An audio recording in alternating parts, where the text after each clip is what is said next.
Assalamualaikum warahmatullahi wabarakatuh. Pada kesempatan kali ini kita akan belajar dengan santai, yaitu tentang Undang-Undang Republik Indonesia nomor 10 tahun 2020 baru saja ditetapkan atau diundangkan tapi nanti berlaku 1 Januari 2021 tentang bea materai. Apa sih bea materai? Yang melatar belakangi dulu. Jadi latar belakang pengesahan undang-undang ini adalah pengesahan ini akan sangat bermanfaat bagi salah satu perangkat untuk mewujudkan perbaikan kesejahteraan. Ya tentu karena dapat penghasilan dari bea materai, meningkatkan pertumbuhan ekonomi berkualitas, perbaikan tata kelola bea materai. Karena undang-undang bea materai yang baru ini akan mengganti undang-undang yang dulu, yaitu nomor 13 tahun 85. Ini yang telah berlaku selama 35 tahun. Bayangkan, berlaku selama 35 tahun dan belum pernah mengalami perubahan. Wow, lama sekali. Tujuannya adalah memberi kesetaraan antara, ini yang penting, memberi kesetaraan antara dokumen kertas dan elektronik. Nah, sekarang banyak dokumen-dokumen yang tidak lagi di atas kertas hitam di atas putih, namun secara elektronik. Ada surel, surat elektronik, dan lain sebagainya. Keberpihakan kepada masyarakat luas pelaku UMKM ini terkait dengan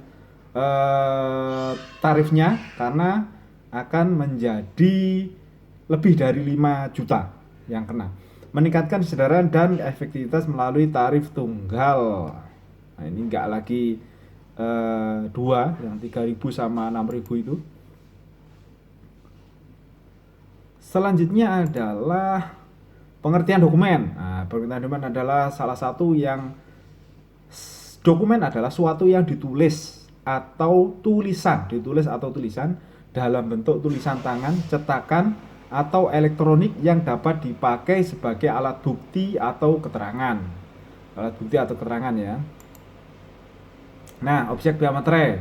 Sekarang objeknya adalah yang pertama, dokumen yang dibuat sebagai alat untuk menerangkan mengenai suatu kejadian yang bersifat perdata ya, lalu lintas barang dan uang, dan dokumen yang digunakan sebagai alat bukti di muka pengadilan.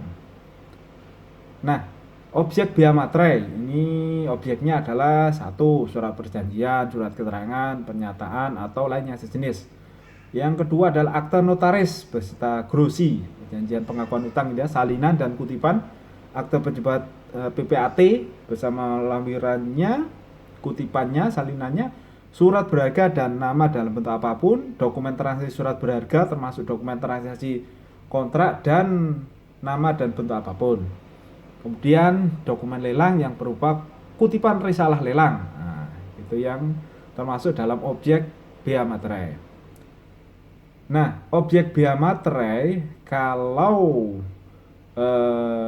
undang-undang sebelumnya, undang-undang nomor 13 tahun 85 itu lebih besar dari 250.000 sampai 1 juta itu 3.000 materinya.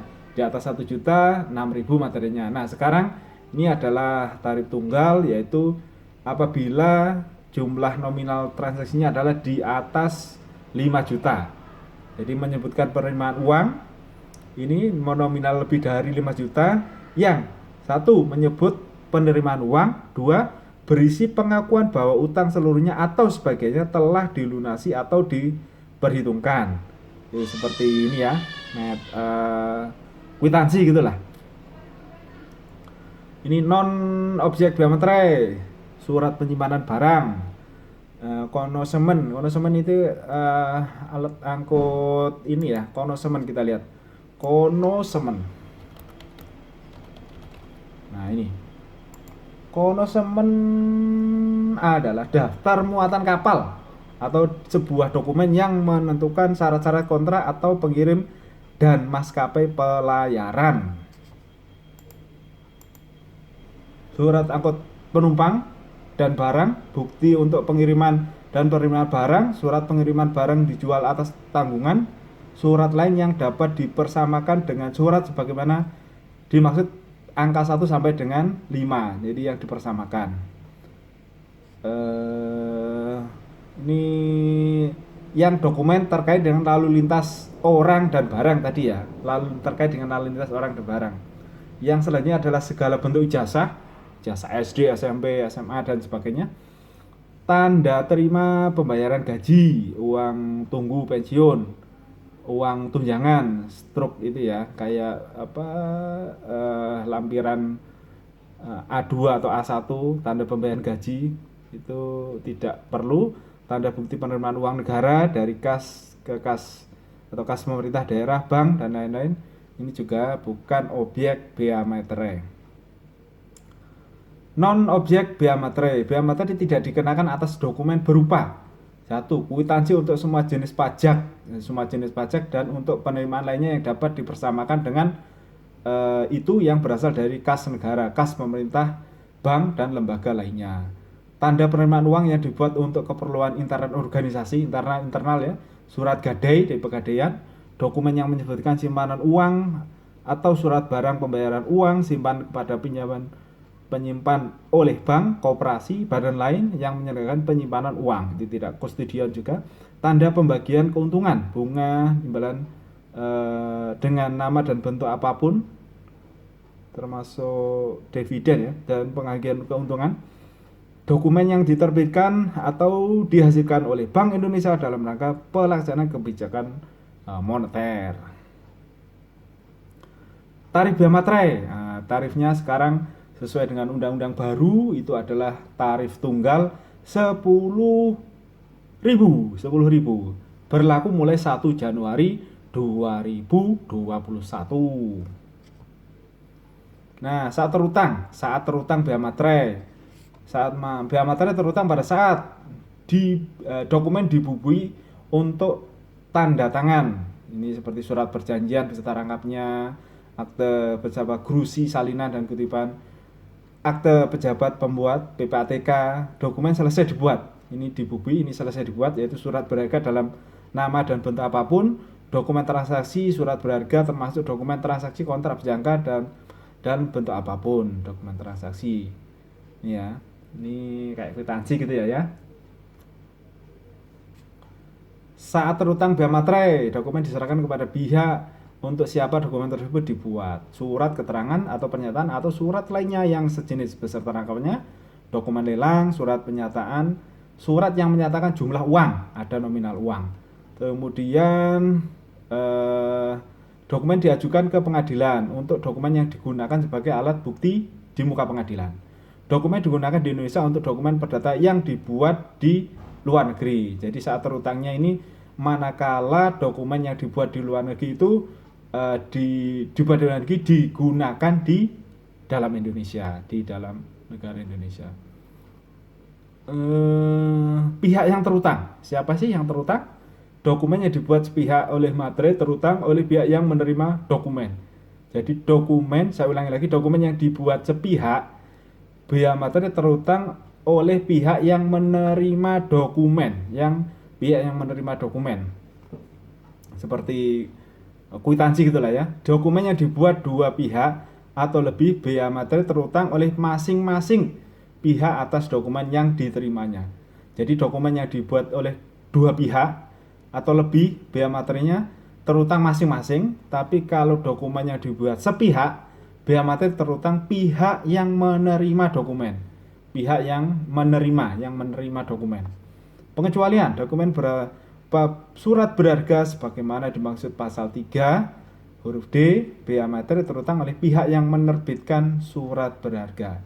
Jadi ini pengecualian, saya ulangi lagi, dokumen berupa surat berharga sebagaimana dimaksud pasal 3 ayat 2 huruf D, bea materai terutang oleh pihak yang menerbitkan surat berharga.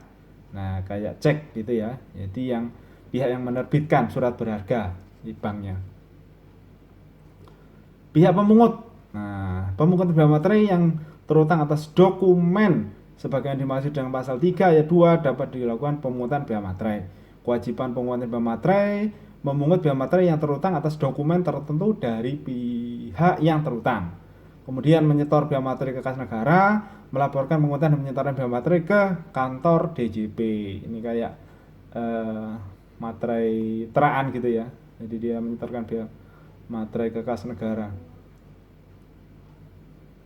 Materai tempel, materai elektronik, materai dalam bentuk lain. Ini adalah pemateraian selain materai bentuk-bentuk ini ya, bentuk-bentuk media materai. Ada materai tempel, materai elektronik, materai dalam bentuk lain, ini mungkin mesin teraan itu juga ya.